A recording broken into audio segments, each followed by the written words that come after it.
Yo, it's ODB from OLP. This is issue 164 of Mini Truckin Magazine, August 2005. You have Scott Harris's 9 Faux, yellow standard cab S-10, of course, with a topper.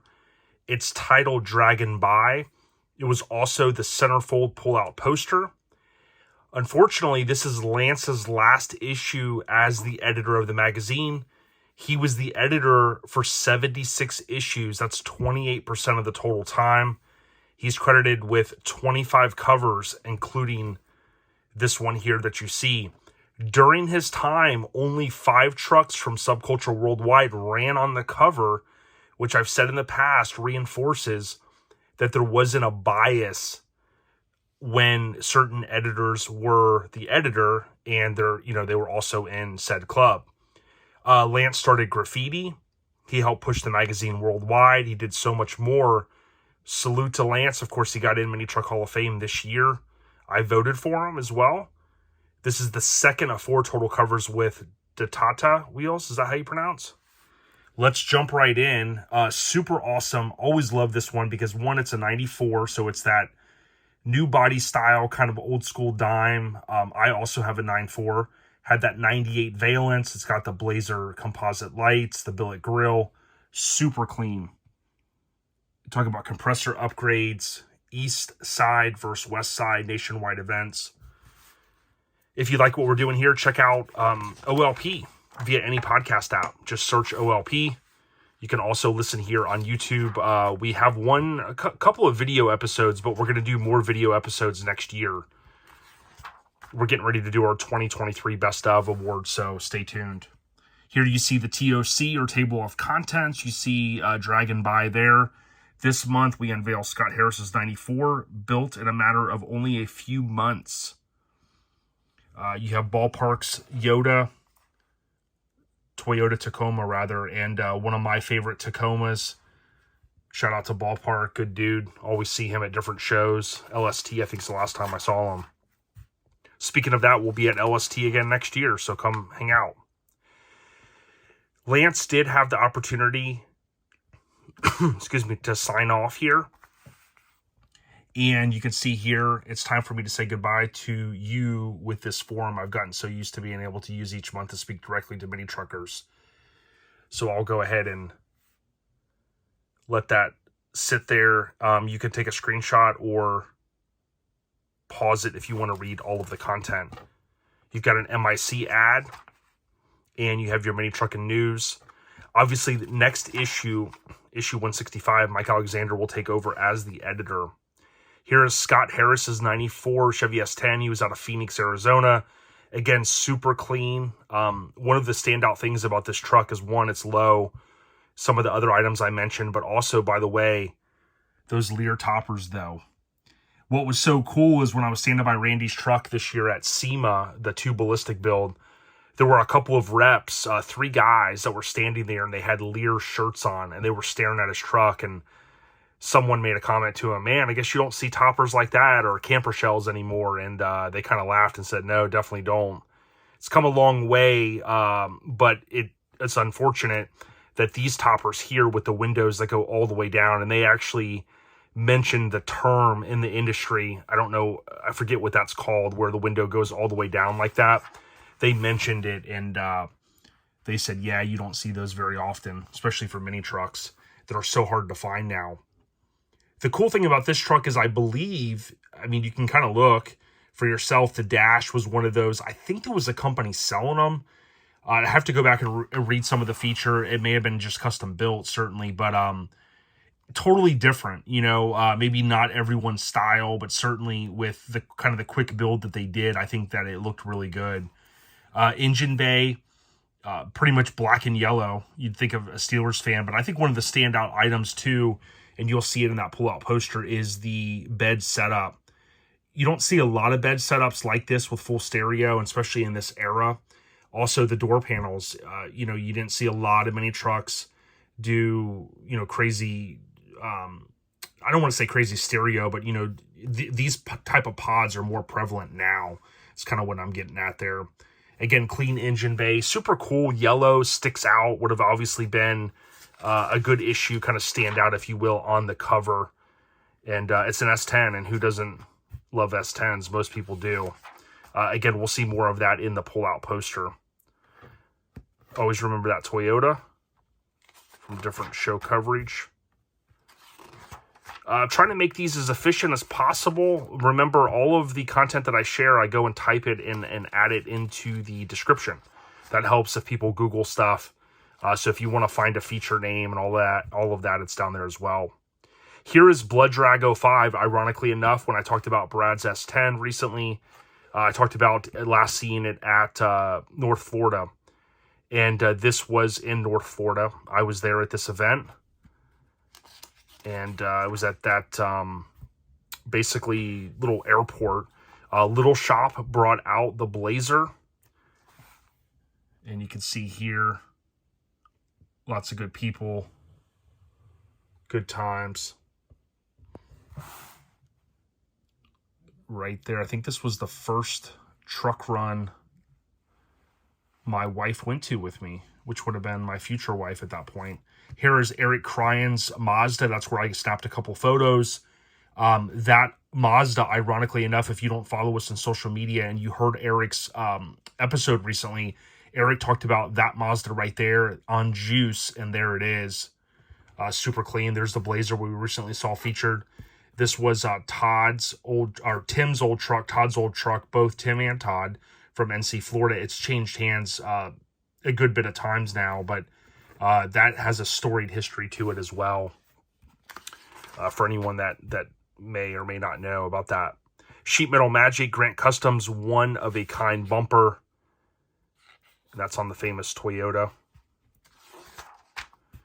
These tech articles were important, certainly not only for giving people ideas, but also good exposure for, hey, let me call him and order stuff. Here's Andrew Adams, a.k.a. Ballpark. This truck was also featured in Street Trucks. Rightfully so. It received a second feature by Lance, and photography was by Mike Alexander. Severed Texas in this era, roll tight ties, of course, with extensive. So you've got the extensive windshield banner. I was talking about on Eric's truck. I always love, and I think Eric had corrected me. Maybe that was snapped in, but I think there was a line there, and I think these guys would shave it. I know on Eric Cryan's, he also did not have that little gap right there, but pretty cool. Always love this thing, again, with the shaved corners. And just that unbroken line there looks so dang good. This was an era when a lot of guys were running the billet license plates. You'll still see those. I think that was a BAD. Other guys are making them now too, but I think BAD was one of kind of the first. You'd see them like on Mitch Henderson's vehicles and stuff. Rest in peace, Mitch.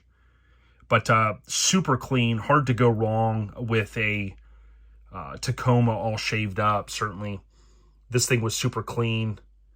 And I don't know if I ever asked Andrew, which I think a lot of people, his nickname was Ballpark. I don't know if I ever asked him whatever happened to it, but for that 3-page feature, man, this thing was super clean. Love the billets, nice, audio in the extra cab, and then biggity boom, the tag hidden. And what was super popular in that era, still kind of is, but you'd see a lot of the Texas guys running the full shave beds, and then you'd have the gas filler sunk in there somewhere. Pretty cool stuff. Here's riding around. I know I don't spend a lot of time on some of the subjects here, but certainly you can always pause and do screenshots if you need to. Forbidden Fantasy 05, talking about a shaved Tacoma. There you go, FFF. Those guys are moving back to the Avi this year. There's Marlins at Nissan, which we saw on the cover recently. So for 2024, they're back in their main spot. There is Project Dragged Daily. I don't know that that was ever finished, but that was a advantageous project there, of course. Chassis by Ehal, I believe is how you pronounce it. Building all kinds of sick stuff. He's built cool Lincolns and all kinds of cool things. Chad Lucas's Pathfinder. I don't recall at that time if he still owned it. Of course, it's changed hands a lot. And rest in peace, Ernie Macias. And then there's Max Fish. He's been on the podcast a couple of times. Shout out to Max. If you know Max, or if Max happens to see this, I got to hit him up and say what up. But rest in peace, Ernie. Of course, repping as always. No regrets. You always got good show coverage here. And it's always cool. Ironically enough, these two trucks, even though they're parked in different spots, they're both now owned by the same person, which is Tom Jenkins. But as little as we thought that we saw this thing at shows, it's ironic to go back now through Mini Truckin magazine and see that it was at a decent amount, you know, before it kind of was put up. Far from losing, that is. This was Limelight. It was on the cover of Tailgate. And then this was the Go Easy party bus. I think that was what, Art Gomez? I know Ruben's got connections to Art, and maybe we'll get him on one day, but that thing was super cool in that era. Still would be, obviously, now. Here's Draggin By again. You've got the centerfold. You could easily bend those staples, if you know what I'm talking about, and pull that bad boy out. And this was a cool photo because it showed all of the audio. It's kind of probably the audio that was in that era with the speaker grills, you know, yellow, and kind of the amps in that, I don't want to say orientation, but that look and feel of the amps. Then, of course, you've got the screens and whatnot, you know, all very period correct for this period, obviously, that it was built in, 2005. Project Dragged Daily. Again, I think when you look back at Mini Truckers, we don't get the credit we deserve. I mean, obviously there were race car guys doing, you know, different things, but, you know, if you look at how we help push things forward, certainly that project there, and just so many others with IF Customs and KRZ and all those guys, and Chassis by EHA.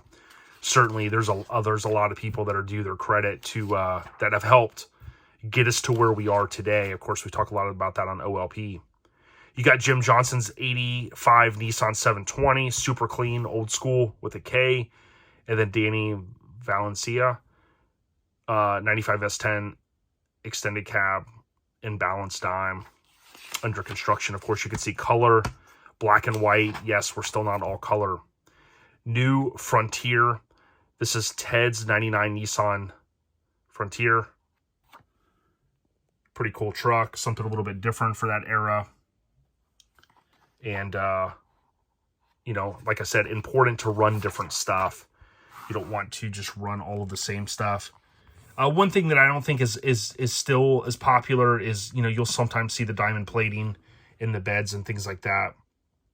You know, these roll pans probably aren't as popular today, but certainly, like, if you look at the overall package of this truck, super clean, definitely deserving of a feature. Here you go. This would have been October of 2004, and you can see Joe shot this Slamfest, and I mean, really, you've got 3 photos there. 1, 2, 3. You've got 6 vehicles in there, and you got to remember, Joe probably shot a ton of photos. For whatever reason, they would or wouldn't run those, or, you know, do a different layout. But certainly, I think, you know, like, this truck is super cool. You know, a lot of people would probably look at and say, oh, you know, Florida's not really doing much, you know, because this is what they would see. But certainly, this wasn't all that was brought to the table. Super clean Tacoma, though. Obviously, another Tacoma. And then you've got your toaster box. And then here we go. I thought there was more coverage. You've got a few more things. This thing was super clean. You've got Tom Bennett, the big homie, his Blazer, which at that time he may have already sold, because I know he had moved on to his Lincoln that he still owns. And then you've got some black and white here, this famous S-10 that we saw not too long ago. So, you know, the key thing was, to me, is, like, you know, these photographers, they'd shoot a lot of coverage, but, you know, the layouts were different, and they might have been under a time crunch, so not everything got the run. Here is Headstrong Josh and Tina's 99 Ford Ranger. So important to run some different OEMs. Super clean. Love the stereo in this thing. Amps and speakers. Nothing too crazy, but definitely Headstrong, My Way or the Highway. That would have obviously given you a little bit of insight into what the feature was going to be about, if it was a good write-up, which indeed I'm sure it was. And you can see how clean kind of things are. I'm not the biggest fan of some of the looms and things like that, but certainly clean. And it's easy to play armchair quarterback and think back and go, oh, you know, I wouldn't have done that. I mean, this stuff is almost 20 years old, if you can believe that. I think sometimes people, when they see posts that I make, they think that it's like right now, and they're like, you know, out of their mind. You know, they can't believe that somebody would do that. And it's like, like someone posted on Crew Cut one time. They're like, this was like a month ago. They're like, I don't like to paint. I'm like, okay, this is 25 years old. I'm glad you don't like it. What do you want me to do? This is Derek's 93 S-10. So the last year of the square dimes from Fresno, Cali. Super clean. A little bit different feature, you know, layout. Mike did this one. And definitely like the that low front 3/4 shot. You've got the hood kind of back here, so they're kind of blending some stuff. And then you've got iTuck 18s with a Z tag team effort. Father and son go wild. And you can see here, again, super cool with the backdrop of the river or lake.